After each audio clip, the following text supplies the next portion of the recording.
அண்ணா வணக்கம். Queen car Salem. அண்ணா ஒரு பலினு ஒன்று போட்டிருக்கேன் பாருங்க, பெட்ரோல் வண்டிண்ணா.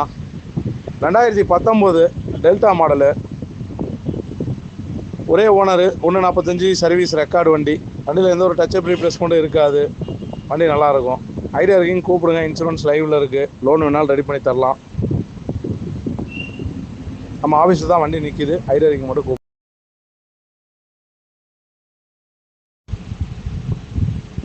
அண்ணா வணக்கம். Queen car Salem. அண்ணா ஒரு பலினு ஒன்று போட்டிருக்கேன் பாருங்க, பெட்ரோல் வண்டிண்ணா. 2019 டெல்டா மாடலு, ஒரே ஓனரு, 145 சர்வீஸ் ரெக்கார்டு வண்டி. வண்டியில் எந்த ஒரு டச்சப் ரீப்ளேஸ்மெண்ட்டும் இருக்காது. வண்டி நல்லாயிருக்கும். ஐடியா இருக்குங்க கூப்பிடுங்க. இன்சூரன்ஸ் லைவில் இருக்குது. லோன் வேணாலும் ரெடி பண்ணி தரலாம். நம்ம ஆஃபீஸில் தான் வண்டி நிற்கிது. ஐடியா இருக்குங்க மட்டும் கூப்பிடுங்க.